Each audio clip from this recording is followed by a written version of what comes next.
오늘은 요셉 자손 에브라임 지파의 기업이라는 제목으로 말씀을 상고합니다.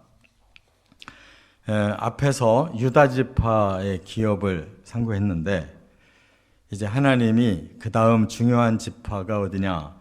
요셉 자손 지파예요. 요셉 자손이라고 하는 것은 요셉도 한 지파인데 야곱이 손자들을 둘을 안수해 주면서 이들이 이제 그 지파로 올라온 거예요. 그래서 요셉이라는 지파 이름은 없어지고 이제 에브라임 지파, 므낫세 지파 이렇게 둘로 늘어났습니다. 요셉이 그만큼 축복을 받은 거예요. 그래서 지금 먼저 에브라임 지파를 얘기하는 것은 야곱이 손을 어긋맡겨서 차자인 에브라임에게 오른손을 얹고 축복을 해준 것처럼 하나님의 뜻은 차자인 에브라임을 더 크게 요셉의 그 축복을 잇는 그러한 장자의 그 기업을 에브라임에게 주신 거예요. 그래서 오늘 이제 에브라임 지파를 얘기하고 17장에 넘어가면 므낫세 지파 기업을 말하는 겁니다. 하나님은 다 순서를 가지고 하시는 거예요. 막 왔다 갔다 하는 게 아니에요. 유다 지파가 영적 장자권을 받았기 때문에 그게 인류를 구원하는데 가장 중요한 일이고, 그 다음에 요셉 자손을 두 몫을 주셨기 때문에 육적 그 축복을 하나님이 주신 것을, 이스라엘에게 주신 것을 보여주는데 그 중에 더 중요한 지파가 에브라임이기 때문에 이제 오늘 에브라임에 대해서 말씀을 하고 계셔요.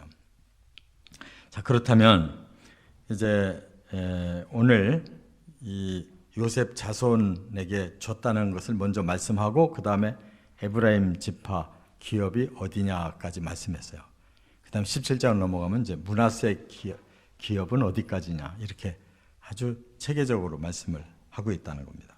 여기에 우리가 하나님의 뜻을 잘 헤아려서 우리도 하나님의 그 뜻대로 살아야 이 땅에서부터 영원한 나라까지 언약이 우리에게 주어지는 거예요. 첫째, 1절부터 4절에 보면 요셉에게 주신 언약대로 받은 기업, 이것을 말씀하고 있어요. 자, 요셉에게 이미 창세기 49장부터 축복을 하고 있는데 22절부터 26절까지가 그 요셉에게 주신 축복이거든요. 거기 보면 요셉은 무성한 가지고 굳센 활과 같고 하늘의 복과 샘의 복과 태의 복을 받는다 그랬어요. 하나하나 생각해 보면 이게 대단한 축복이에요. 무성한 가지 같다. 잘 자라고 있는 가지처럼 앞으로 굉장히 번성할 거다. 굳센 활 같다. 전쟁할 때 최고의 무기 활인데 그 활이 어떤 활보다도 아주 강하다. 또 하늘의 복, 샘의 복, 태의 복을 받는다. 하나님이 축복하시고 샘이라고 하는 것은 물이 많이 솟아나야 그 지역 들판에 곡식이 맺히고 또 양들이 먹고 번성하는 거예요. 태의 복, 자식의 복도 많이 주겠다는 거예요. 그래서 이대로 돼요. 에브라임 지파, 므낫세 지파가 굉장히 자손들이 많아요. 두 지파 합하면 뭐 어떤 지파도 당할 수가 없는 큰 숫자예요. 땅도 제일 많이 차지하고. 그러니까 하나님이 너무 기뻐서 이렇게 축복했는데 뭐가 기쁠까요? 요셉은 이스라엘 씨족을 민족을 만드는데 큰 공헌을 했잖아요. 그래서 하나님이 다 아시고 쓸만한 인물이니까 어려서부터 꿈을 꾸게 하셨다고요. 그 꿈이 하나님의 계시인데 그걸 또 푸는 해석의 능력까지 주셨고, 그 하나님이 마음을 기울여서 하시는 대로 또 이 요셉은 다 순종해요. 그래서 형들에게 배신당하고 종으로 애굽에 팔려갔어도 뭐 전혀 실망하지 않고, 또 그 보디발의 아내에게 유혹을 당해도 이겨내고, 또 모함을 해도 감옥 생활에서 워낙 성실하니까 다 전화위복되고, 요셉은 그야말로 오뚜기 같은 인생을 사는데 철저하게 어려서부터 죽을 때까지 하나님 뜻대로만 순종한 사람이에요. 그러니까 하나님이 누구보다도 큰 축복을 주는 거예요. 유다도 넷째로서 이어오는 장자권을 그가 받기는 해도 그도 실수하잖아요. 그런데 요셉은 그런 법이 없어요. 그러니까 성경에서 막 가장 큰 복을 내리시는데 그 후대가 진짜로 그렇게 다 되어가는 거예요. 그러니까 한 사람만 하나님 마음에 들어도 많은 사람이 거기에 해당되는 사람이 복을 함께 나눈다는 거 꼭 기억하시 바랍니다. 대통령 한 사람만 잘 만나도 그 나라가 큰 복 받는 거예요. 우리가 아무렇게나 투표하면 안 되네. 정말 기도하고, 지금은 부족해 보여도 하나님이 쓰실 만한 그릇이 있는지 찾아봐야 될 거 아니에요. 그냥 속아가지고 막 아무나 찍지 말라고. 내게 이득되는 사람이 아니냐만 가지고 찍으면 나라 망하는 거예요. 그 사람이 정말 하나님하고 연결이 돼 있어야 되는 거예요. 정말 양심적이어야 되고 백성 사랑하는 진실한 마음이 있는 사람. 이렇게 복은 우리가 할 탓이라는 거예요. 요셉처럼. 그러니까 하나님의 언약을 주셨고, 하나님의 언약은 한 가지도 거짓이 없어요. 안 되는 일이 없어요. 하나님은 다 그대로 해줘요. 근데 받은 사람이, 후손들이 나중에 삐뚤어지니까 문제지. 그들도 요셉처럼 끝까지 따랐다면 정말 하나님은 귀하게 쓰실 수 있도록 다 에브라임 지파 중심에다 모아주고, 그 위에 므낫세 지파, 또 요단강 동편에 이미 반쪽 므낫세 땅, 그 큰 땅덩어리 바산 땅 이미 다 줬잖아요. 이와 같이 우리는 하나님의 말씀대로 순종하면 하나님은 언약을 주신 그대로 이렇게 갚아주신다는 거. 그래서 어디까지냐? 북쪽으로는 갈멜산부터 벳산이라고 그랬으니까, 여러분들 그 지도 보시면 위에 초록색이 므낫세죠. 그 바로 밑에 노란색이 에브라임이잖아요. 그러니까 요셉의 자손은 므낫세 북쪽 경계부터 남쪽 에브라임 경계까지가 다 요셉의 기업이에요. 두 지파 걸 합해야 돼. 그래서 두 지파 걸 합해 보면 북쪽으로는 왼쪽에 갈멜산부터 쭉 직각으로 요단강 쪽으로 나간단 말이에요. 그 다음에 남쪽은 저 욥바에서부터, 이게 에브라임 지파가 지금의 가나안 땅 중에 그 욥바라는 곳이 있어요.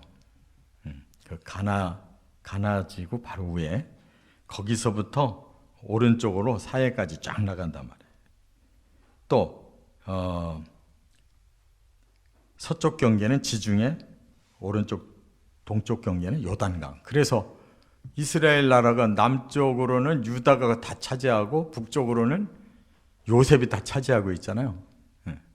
나머지 지파들은 뭐 저 갈릴리 위에서 다 쪼개지고, 시므온이나 단 같은 경우는 맥도 못 추고, 그리고 결국은 남쪽은 유다 지파, 북쪽은 요셉 지파, 이렇게 나라의 중심을 차지하고 있는 걸 보면 알 수가 있어요.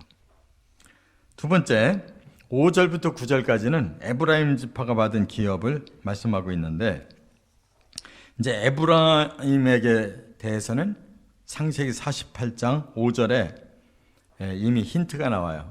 하나님이 어떻게 에브라임을 쓰실 건지. 아까도 말씀드린 것처럼 요셉이 아들 둘을 낳았는데 애굽에서 아버지 야곱이 데리고 오라는 거예요. 데리고 와서 축복 기도를 해주는데, 장자 므낫세를 이 야곱이 오른손으로 안수하도록 이렇게 앉혔단 말이에요. 순서대로. 그러니까 야곱이 오른손을 므낫세의 손에 딱 얹어야 되는데 반대로 얹은 거예요. 이렇게. 아버지 아닙니다 하고 고쳐드리려고 하니까 아니다, 다 안다 이거예요. 왜? 하나님이 에브라임에게 축복하라고 야곱에게 영감을 주니까 야곱이 뭐 헷갈려서가 아니라 틀림없이 하나님 뜻대로 축복 기도를 해준 거란 말이에요. 그래서 에브라임이 더 귀하게 쓰임을 받은 거고 바로 그 에브라임 지파에서 여호수아가 나온 거예요. 당장에. 믿습니까? 네. 하나님 눈은 정확한 거예요. 미래에 요셉이 이렇게 민족을 만들 사람이고 그 후손 그 차자인 에브라임 자손 중에서 가나안 땅을 정복할 만한 사람이 나온다는 거 보시니까 이렇게 미리 에브라임에게 방향을 탁 잡아서 해주시는 대로 인물들이 나온 거란 말이에요. 다 아시고 축복하신 거예요. 그래서 에브라임이야말로 지금 지도에 보면 정중앙에 그 베델도 바로 에브라임 지파에 있잖아요. 이렇게 그 베델이 그 어떤 연유가 있어요. 야곱이 형 에서에게 피해서 하란으로 도망갈 때 바로 그 베델에서 돌베개 베고 자다가 하나님 만났잖아요. 하늘로부터 성령의 그 사다리가 쫙 내려오는 거 봤잖아요. 그러니까 바로 그렇게 중요한 땅을 바로 에브라임 지파가 받았단 말이에요. 그래서 그들의 경계는 북쪽으로는 바로 형제국가, 형제지파 므낫세가 북쪽을 차지하고 또 서쪽으로는 지중해, 또 동쪽으로는 요단강, 또 남쪽으로는 베냐민 지파와 경계를 해서 그렇게 세 지파 밑에서부터 유다, 베냐민, 에브라임 요 세 지파가 이스라엘 역사를 주도하는 주도권을 가지고 중심부에서 나라를 만들어가고 있었던 거예요. 그래서 베냐민 지파에서는 사울이 나오고 또 북쪽 에브라임 지파에서는 여로보암이라는 북이스라엘 초대왕이 나오고 그렇게 된 거예요. 이와 같이 하나님의 말씀은 다 아셔요. 그리고 누가 장차 쓸만한 자구나 하면 거기를 예언기도 하고 축복기도 해주시는 거예요. 사람만 변하지 않고 그대로 하면 하나님의 복은 다 받는 거예요. 우리가 변해서 문제예요. 끝으로 세 번째 10절에 보면 에브라임이 언약을 지키지 못한 지역이 있어요. 이 말은 뭐예요? 너희들이 이제 12지파로 다 나눠지거든. 크게는 정복을 했지만 부분 정복이 안 됐단 말이에요. 그거는 각 지파가 알아서 자기 지파의 땅 안에 있는 그 가나안 이방인들 그들은 심판받아야 되니까 완전히 다 처리하라는 거예요. 그리고 다 너희 땅으로 만들어라. 그랬는데 여기에 에브라임 지파에서 게셀이라고 하는 쪽이 있는데 여러분들이 지금 그 지도 보시면 안 나오는데 거기 기브온은 나오죠? 지도에 나와요? 네. 거기서 왼쪽 끝부분 에브라임의 그 끝부분에다 딱 점 찍고 게셀이라고 써놓으면 돼요. 그 지역 사람들을 쫓아내지 않았다는 거예요. 여기 10절에 그렇게 말씀해요. 그들이 게셀에 거주하는 가나안 족속을 쫓아내지 아니하였으므로 가나안 족속이 오늘까지 에브라임 가운데 거주하며 노역하는 종이 되니라. 기브온 사람과 똑같은 상황이 온 거예요. 그게 뭐가 문제냐? 바로 하나님은 7족속 다 멸해라 했는데 일부를 남긴 거예요. 왜? 전에 기브온처럼 우리 이 지역에서도 일부 벌벌 떠는 사람들은 죽이지 말고 종으로 우리가 부리자. 이게 일부러 그런 거예요. 쫓아내지 아니했다고 그랬어요. 이렇게 하나님의 말씀에 100% 순종하지 않고 자기들 이익을 좀 구해보려고 하다가 이것 때문에 나중에 치명타가 되는 거란 말이에요. 근데 다음 장 17장에도 므낫세도 그런 지역이 있었거든요. 근데 거기에서는 여호수아 17장 12절에 보면 므낫세는 쫓아내지가 아니라 쫓아내지 못했다는 거예요. 이 사람들은 쫓아낼 수 있는데 그냥 놔둔 거고 므낫세는 힘이 없어서 쫓아내지를 못해서 남은 지역이 있다는 거예요. 그러니까 이렇든 저렇든 하나님의 말씀에 순종 못하면 이렇게 에브라임과 므낫세가 복 받았어도 서서히 그 복이 화가 된다 그 말이에요. 그래서 결국은 가나안 땅에 쫓아내지 못한 자들, 쫓아내지 아니한 자들이 남아있는 바람에 이스라엘에게 악영향을 줘서 그들이 왜 이렇게 우리보다 잘 살았는가라는 것을 가만히 보니까 그들 나라에 우상이 있거든. 바알신, 아세라신을 믿으니까 번성하고 이렇게 풍성하게 사는구나라고 해서 여호와를 제껴버리고 그 나라의 우상을 섬기고 그 나라의 타락한 문명을 받아들여가지고 가나안 사람들하고 섞이니까 이게 하나님의 목적이 안 이루어진 거란 말이에요. 그렇기 때문에 가장 그래도 끝까지 하나님 뜻을 지키려고 했던 게 유다 지파이기 때문에 유다 지파가 이룬 나라가 더 오래 있다가 마지막에 그들도 잘못되니까 하나님 버리시잖아요. 그러니까 성경에 보면 우리가 깊이 알지를 못하면 왜 하나님이 자꾸 이렇게 자기 백성들도 치나. 근데 가만히 보면 치는 게 아니라 하나님은 쓸만하면 계속 복을 주고 계속 쓰시는데 사람이 자꾸 변질된단 말이에요. 그래서 결국은 이스라엘이 망하게 돼요. 그러니까 저나 여러분이나 바로 이런 10절 같은 구절을 중요하게 여겨야 되는 거예요. 사람은 그거를 휙 넘어가요. 지가 편하면 편한 대로. 아니 뭐 어떻게 다 깨끗하게 쓸 수가 있어. 좀 남겨놓고 종으로 좀 부려야지. 이렇게 사심 품다가 결국 그들에게 거꾸로 당하는 거란 말이에요. 우리의 신앙생활은 끝까지 맑아야 돼요. 끝까지 올곧아야 되고 이 세상처럼 이랬다 저랬다 하게 되면은 세상이 그래서 죄악이 물들고 망하는 거예요. 세상이 왜 괜히 망하겠어요? 하나님 뜻에서 이렇게 끝까지 벗어나고 망할 짓을 하니까 망하는 거란 말이에요. 저나 여러분은 게셀과 같은 그러한 올무가 옆에 남아있지 않도록 끝까지 말씀대로 가시기를 주의 이름으로 축원합니다.